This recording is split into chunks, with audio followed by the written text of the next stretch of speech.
자, 오늘은 어제 말씀드렸던 내용에 이어서 지금 현재 같은 시장, 굉장히 어려운 시장, 이런 시장에 담아야 될 종목들, 그런 것들을 좀 말씀드리도록 하겠습니다. 자, 지금 여러분들 그런 거는 좀 생각을 해 보셔야 됩니다. 지금 같은 경우는 체계적 위험이 이 시장을 지배하고 있는 그런 시장입니다.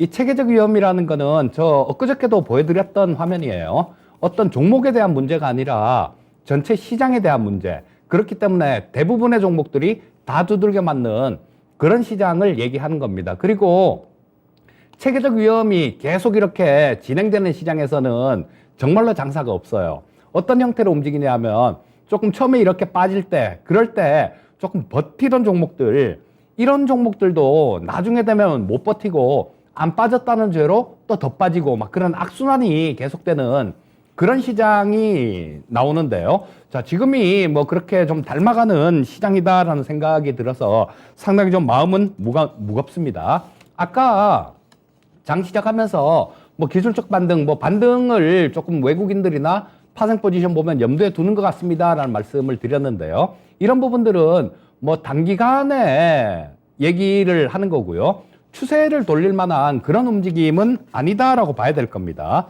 자, 큰 그림에서 시장을 다시 한번 봐드리도록 하겠습니다. 지금 제가 표를 좀 이렇게 만들어 놓은 게 있는데요. 저 표를 아마 우리 시청자님들 토마토TV 좀 시청을 애청자님이시라면 전에 보신 적이 있을 거예요. 제가 저걸 갖고 4월 4일 날 그때 투자의 신이었어요. 그때 이 시장에 대해서 좀 말씀드리면서 그때가 미국의 장단기 금리가 역전되던 때였습니다. 자, 그런데 대부분의 얘기하시는 분들이 다 그랬었죠. 증권사 리서치 팀에서든 아니면 TV에 나와서 방송을 하는 전문가든 대부분이 이번은 다릅니다 이런 얘기를 했는데요. 그때 당시에 4월 4일 날 제가 투자의 신 한번 확인해 보시면 아실 겁니다. 다른 게 없다고 항상 이번엔 다르다라는 얘기를 했는데 그렇지가 않다라는 말씀을 드렸었는데요. 저 표를 놓고 그때 당시에 말씀을 드렸었어요.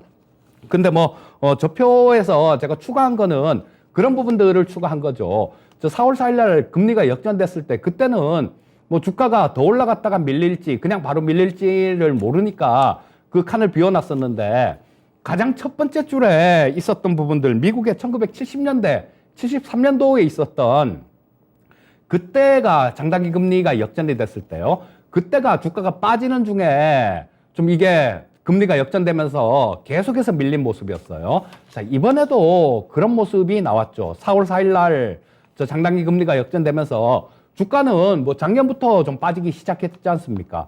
저게 우리나라 지수가 아니라 S&P 500 지수를 기준으로 한 겁니다. 자, 우리나라는 훨씬 좀 더 전에부터 이렇게 빠지기 시작했었죠. 자, 큰 틀에서 시장 한번 제가 보려고 말씀드리려고 저 표를 또 갖고 나왔는데 보시면요. 금리가 역전되면서 항상 보면 뒤따라오는 게 경기 침체가 뒤따라왔습니다. 그런데 이 금리가 역전되고 난 다음에 주가는 좀 더 있다가 고점을 찍을 때도 있고 또 주가가 고점 찍고 난 다음에 또 경기 침체가 나중에 이렇게 뒤따라오는 경우도 있고 그렇게 움직였는데요. 저걸 보면서 그런 말씀을 드렸었어요. 주가는 경기 침체가 온다고 하더라도 주가는 더 올라갈 거다라는 그런 얘기를 하시길래 저거 보면 일정치가 않습니다. 그냥 바로 주가가 빠진 적도 있고 어떤 특별한 패턴이 없습니다라는 말씀을 드렸는데요. 이번이 그런 모습으로 나타났습니다. 그리고 지금 이제는 경기 침체에 대한 우려가 상당히 좀 커지고 있죠. 참고로 경기 침체라 하면 어떤 거냐면요. 2분기 연속 GDP가 마이너스 성장을 하면 그거를 공식적으로 경기 침체에 들어갔다라고 얘기를 합니다. 자, 1분기에 미국 GDP가 마이너스가 났죠. 근데 2분기는 아직까지 끝나지를 않아서 여기서는 마이너스가 나올지 플러스가 나올지 모르겠는데 마이너스가 나올 것 같지는 않다라고들 얘기를 하는데요. 일단 그거는 지켜봐야 되겠죠. 하지만 2분기에 만약에 또 플러스가 나와서 침체로 안 들어간다고 하더라도 나중에는 또 이게 침체로 갈 가능성이 굉장히 높습니다. 자, 우리 어제도 좀 말씀을 드렸습니다만 그리고 제가 이 EJ 시간에서도 그런 얘기를 좀 많이 말씀을 드렸었죠. 자, 이번에는 다르다, 이번에는 다르다 그런 얘기들을 많이 하시는데 조금 뭐 그렇게 크게 다를 거 없습니다라는 그런 얘기도 많이 말씀을 드렸고, 또 1월 달에도 마찬가지로 그런 얘기를 했었죠. 위기 극복 3년차. 그거는 1월 6일 날 저 투자의 신 보시면 거기에 나와 있습니다. 그리고 그때 우크라이나 전쟁 막 이렇게 얘기를 하면서 시장에 대해서 상당히 우려 섞인 그런 말씀을 드렸었는데요. 그때 1월 달이 2,900포인트가 넘었을 때고요. 또 저 화면을 보여드리면서 말씀드린 게 4월 4일이었으니까 그때도 마찬가지 2,700포인트대 중반 정도에는 있었어요. 자, 그러면 뭐 저거 말만 하고 말았느냐? 그렇지가 않습니다. 제가 여러분들 그동안 회원을 안 받았어요, 전문가가. 그리고 지금도 안 받고 있습니다. 한참 됐어요. 시장이 되게 안 좋을 것 같고 수익을 내드릴 수가 없을 것 같기 때문에 회원 자체도 안 받았습니다. 자, 그렇기 때문에 이런 부분들은 좀 우리 시청자님들께서도 큰 틀에서 시장이 어떻게 됐나 한번 보시고요. 자, 지금 그동안 경기 침체가 왔을 때, 금리 역전이 되고 경기 침체가 왔을 때 그때 주가 하락률을 쭉 가장 우측에 있는 게 쭉 이렇게 평균을 내놓은 겁니다. 자, 뭐 처음에는 좀 많이 빠질 때도 있고 적게 빠질 때도 있고, 가장 적게 빠진 게 한 20% 정도 빠진 적도 있었죠. 뭐 50% 넘게 빠진 적도 있습니다. 그래서 저 경기 침체됐던 구간들, 그 구간에 S&P 500이 고점 대비해서 하락한 거, 그거를 이렇게 좀 쭉 적어놨는데요. 저 평균이 36%가 나옵니다. 근데 지금 S&P 500이 23% 약간 넘게 빠졌어요, 고점에서. 자, 그렇다면 우리가 시장을 마냥 좋게 볼 수 있느냐? 그렇지가 않겠죠. 자, 시장에 대해서는, 전체 큰 틀에 대해서는 어느 정도 일단은 뭐 좀 위기의식이랄까? 뭐 그런 것들을, 하긴 뭐 위기의식 같은 경우는 1월 달에 그때 가졌어야죠. 위기 극복 3년차 그러면서 시장 안 좋다라고 말씀드릴 때. 하지만 지금도 아직도 마음을 놓기는 어려운 상황이다. 이렇게 말씀드릴 수 있을 것 같고요. 자, 그래서 저 표는 시청자님들 좀 이따가 종목 추천드릴 때 또 좋은 거 하나 표가 있을 텐데, 사진이나 뭐 이런 거 찍어 놓으시고 저런 것들은 좀 시장에 대해서 아니라는 생각이 들면 한번 보고 각성하는 용도, 그런 용도로 이용을 하셔도 좋을 겁니다. 자, 어제에 이어서 일단 뭐 큰 틀에서의 시장은, 그쵸? 예, 아직까지 안심 못한다 이런 거고요. 어제도 저 부분에 대해서 좀 말씀드렸죠. 자, 이 종목 제가 말씀드릴 5종목 선정 기준은 그런 겁니다.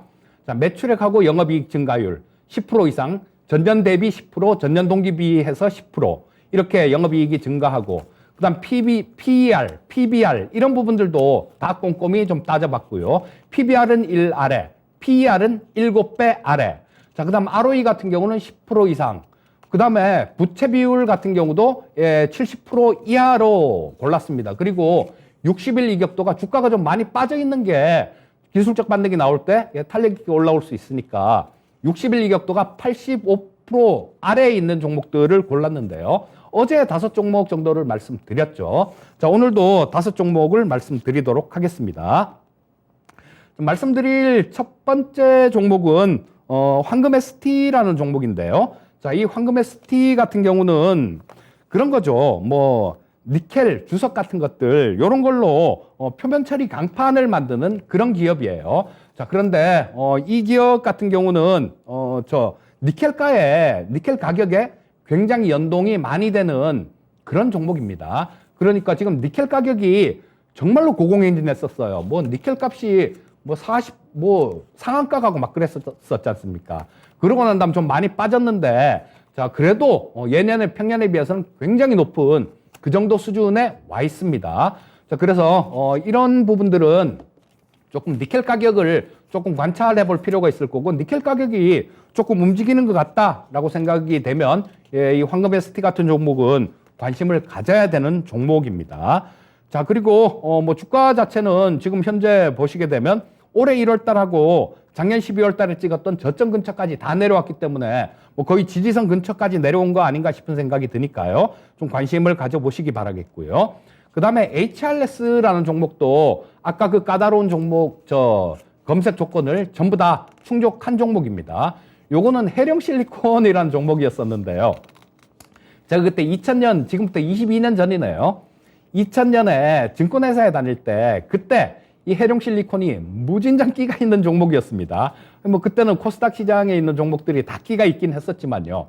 또 이 해룡 실리콘도 두 번째 가라면 서러울 정도로 굉장히 끼가 있었던 종목인데, 자, 뭐 그 끼는 이제 뭐 한 20년이 넘게 지났으니까 그런 끼를 발동하지 못하는데요. 대신 실적으로 채웠습니다. 자, 그래서 지금 현재 이 HRS 같은 경우도 주봉을 보시게 되면요. 120주 이평선 근처까지 거의 내려왔어요. 그리고 이때 뭐 작년 8월 달, 이때 한참 옆으로 이렇게 횡보한 자리가 있었죠.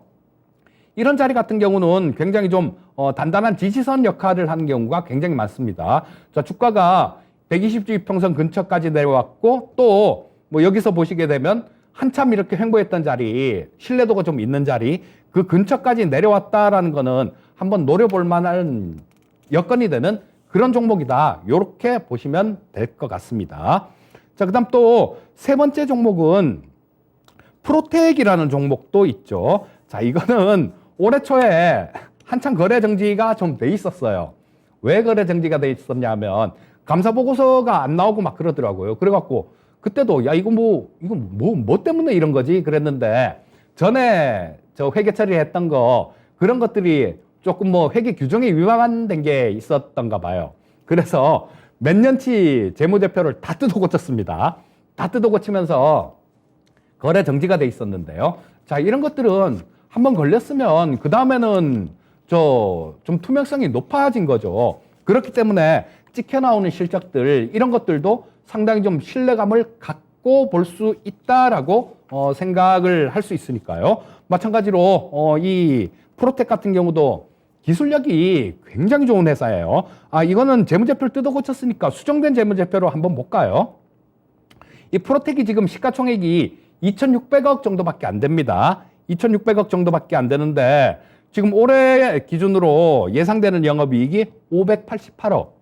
그다음 작년에는 503억 정도였습니다. 그리고 재작년에는 좀 안 좋았고, 그 재작년도에 2018년도 같은 경우는 또 영업이익이 한 460억 정도 나왔었어요. 영업이익이 잘 나오다가 뚝 떨어졌다가 다시 그 전에보다 높은 수준에서 계속 성장을 하고 있는 그런 종목이다라고 보시면 될 거고요. 자, 뭐 회계 투명성이 높아졌다라면 이런 종목들 같은 경우는 뭐 주가가 시장 위험으로, 체계적 위험으로 주가가 좀 안 좋은 모습이 나오면 그럴 때 매수할 수 있는 기회가 되는 종목이다. 이렇게 보시면 되겠죠. 또 한 종목 더 보겠습니다. 한국철강이라는 종목이 있어요. 자, 이 한국철강 같은 경우는 시가총액이 3,167억 정도 됩니다. 뭐 아주 작은 스몰캡은 아니지만요. 뭐 스몰캡이죠. 자, 3,000억 정도 되면, 근데 기관들이 조금 매수가 들어오는 기준이 한 시가총액이 3,000억 이상이 되면 기관들도 좀 매매 대상으로 이렇게 합니다. 자, 그렇게 되면 뭐 기관들도 뭐 좀 관여를 할 수 있는 그런 종목이다라고 보시면 될 거고요. 자, 이번 달 들어서는 기관들이 계속해서 순매수를 하고 있습니다. 한국철강에 대해서. 그리고 무엇보다도 좀 이런 시장에서는 조금 안심할 수 있는 그런 종목이 좋죠. 자, 작년에도 영업이익이 1,000억이 넘게 났습니다. 1,000억 넘게 벌었어요. 자, 근데 올해 같은 경우도 영업이익이 1,102억 정도가 예상되고 있고요. 1분기 같은 경우도 마찬가지로 전년 동기보다 영업이익이 10% 이상 늘었습니다. 자, 제가 오늘 말씀드리는 종목은 전부 다 매출액 영업이익이 전전년도 비해서 갖고 전년 동기 비해서 올해 1분기가 다 매출액 영업이익이 10% 이상 올라온 종목이 검색 대상이었으니까요. 자, 그래서 뭐 계속 성장을 하고 있는데 주가만 상당히 좀 많이 떨어진 그런 모습이었다라고 보시면 될 거고요. 작년보다 올해 실적이 더 좋을 것 같은데 작년에 고점이 9월 달에 한 11,200원까지 갔었네요. 자, 실적은 좋아지는데 주가만 빠진 겁니다. 자, 하락하는 구간들, 그런 구간에서 좀 관심을 가져보시면 좋겠습니다. 자, 마지막으로 한 종목 더 볼게요. 현대퓨처넷이라는 종목이 있습니다. 참 이거는 외국인들한테 뭘 그렇게 잘못했는지 모르겠는데요. 외국인들이 지금 3월 달부터 시작해서 거의 뭐 하루도 안 빼고 계속 팔고 있습니다. 그러면서 주가 자체가 계속 밀렸어요. 자, 근데 이런 거는 디지털 샤이니지를 영위하는 그런 업체죠. 디지털 샤이니지 같은 경우는 뭐냐 하면 뭐 5개 광고들 뭐 LED 화면에 막 나오는 거 있지 않습니까? 그리고 지하철역 같은 데서도 어떤 역에 보면 이 화면으로 막 이렇게 광고 같은 것들 나오는 거 있잖아요. 그런 것들을 얘기하는 겁니다. 그리고 자회사가 있는데 이게 SK바이오랜드를 이 현대퓨처넷에서 인수를 했어요. 그래서 이름을 현대바이오랜드로 이렇게 바꿨는데 저 회사는 원료의약품이나 저 화장품 원료 같은 것들 주로 뭘 만드는 완성품이 아니라 원료를 만드는 기업입니다. 근데 저쪽도 실적 부분들이 재작년엔 적자였는데 작년에 흑자 전환했고요. 뭐 올해 1분기도 어느 정도 흑자 기조를 유지를 해가고 있으니까 현대퓨처넷 같은 경우도 관심을 가져볼 만한 종목이다. 이렇게 말씀드리겠습니다.